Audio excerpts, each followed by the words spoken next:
Сәлеметсіздер ме, балалар, бүгін сабақтарыңыз ерекше болмақ. Ғажайып алаң сабағына қош келіңіздер.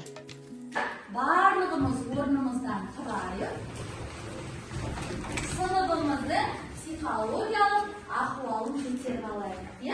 Ал бірінші топ сіздер мына топқа жолдап қойыңыздар. Біз амалаймыз. Әдемісің, әдемісің. Өте жақсы, қошеметтеп қояйық. Келесі қанат. Біз амалаймыз. Сүйкімізді сабақтысың. Қошеметтеп қояйық. Келесі қанат. Біз амалаймыз. Ақылдысың, тәртіптісің. Өте жақсы. Енді балалар, бүгінгі сабағымызға сәттілік тілейміз. Отыра қойыңыздар. Ал құрметті балалар, енді қазір біз сабағымызды бастамас бұрын топқа бөлініп алайық. Ол үшін мен жаңағы сіздерге сиқырлы орындыққа отырып, сіздерді топқа бөліп аламын. Ол үшін бәріміз кәне бас бармағымызды көрсетейікші. Енді ортаға ұстаймыз. Бәйтерек құрамыз ортаға. Бәйтерек құрамыз. Өте жақсы. Өте жақсы. Енді балалар, мен сиқырлы орындығыма отырып, сіздерге топты жасырамын.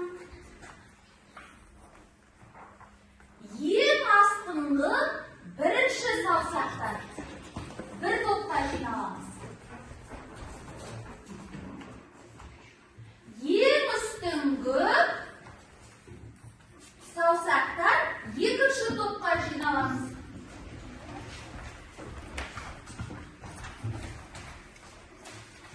Ал орында қалған топтар, ол бізде үшінші болады. Бөліндік па балалар? Дайынбыз ба? Әр топқа біз топтың несін береміз? Атын береміз, дұрыс айтасыз. Бірінші топ бізде сипаттау, қошеметтеп қойылады. Екінші топ бізде пайымдау. Үшінші топ бізде әңгімелеу тобы. Балалар, екі қорапша айдарына қош келдіңіздер. Енді балалар, менің қолымда екі қорапша тұр. Ол қорапша бізде сиқырлы қорапша. Араларыңыздан бір топтан бір оқушы шыға қойса, ал Ясмина келе ғой. Бұл қорапшаны бізге Ясмина екеуінің біреуін таңдайсыз. Ішін ашады. Қандай сөз? Отан. Отан. Ал Ясмина, енді отан жайында өлең білесіз бе? Мәнерлеп балаларға айтып берсеңіз. Мен оның түнін сүйем, күнін сүйем, ағынды өзен, асқар тау гүлін сүйем. Мен оның құдіретті үнін сүйем, мен оның қасиетті тілін сүйем. Балалар, жаңағы өлең не жайында болды? Отан, ел, жер жайында. Ендеше балалар, бүгінгі біздің сабағымыздың құндылығы отан, ел, жер туралы болма. Ал бүгінгі біздің дәйек сөзіміз туған елде ел болмас, туған жерде жер болмас. Ал енді балалар, Ясмина осы топтан белсенді қатысқаны үшін өте жақсы қошеметтеп отыр. Енді біздің таңғажайып алаңымызға қош келдіңіздер. Ойынымызды бастаймыз.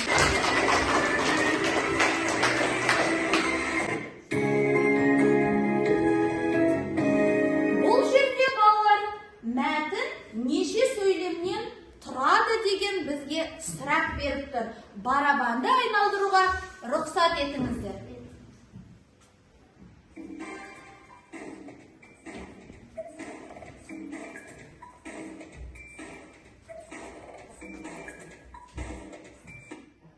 Мәтін неше сөйлемдерден тұрады екен? Балалар, бірінші әріпін кім айтады? Б әріпі дейді. Ал Айша барып аша ғой. Б әріпі. Өте жақсы, қошеметтеп қояйық. Келесі барабан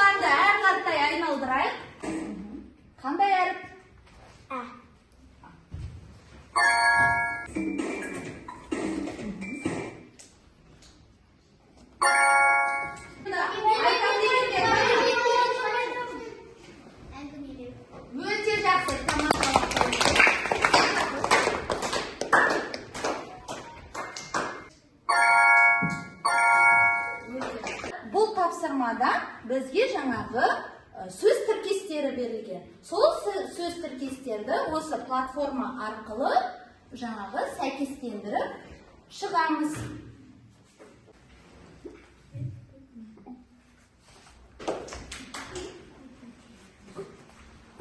Тамаша, қол шапалақтап отырайық.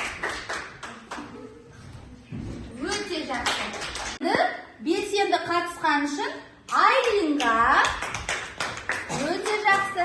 Келесі Ясминаға, келесі біздің Ерасылға белсенді тапсырма орындаған үшін.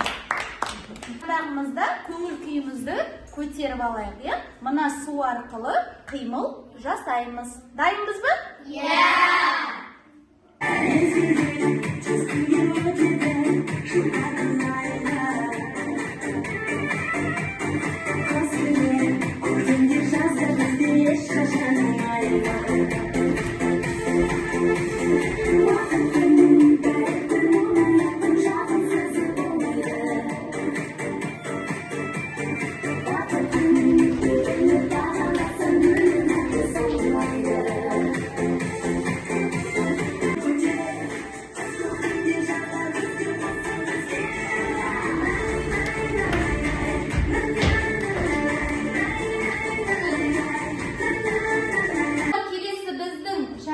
Тапсырмамыз, ол сіздерде топтық жұмыс.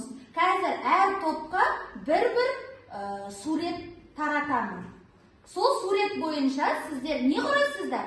Мәтін не болмаса әңгіме құраймыз, е? Мәтіннің несі болады? Аты болады.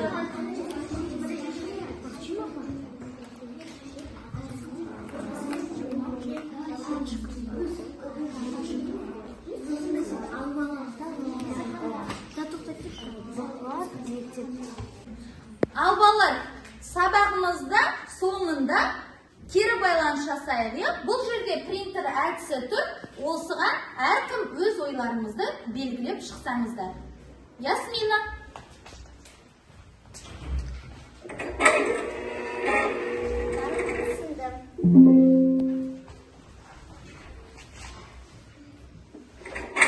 Мен барлығын түсіндім.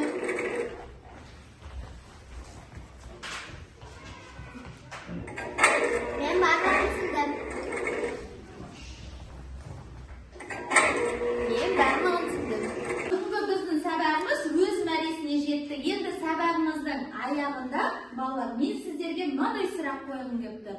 Біздің сыныбымыз қандай түстерге боялды? Аңдашқан түсіне, қандай түс? Және де бұл тағы қандай айда боялады? Айларында, иә? Ендеше болар, бүгінгі біздің сабағымыздың бір сыныптың атмосферасы күз айына енгендей болды, иә? Назарларыңызға рахмет, сабағымыз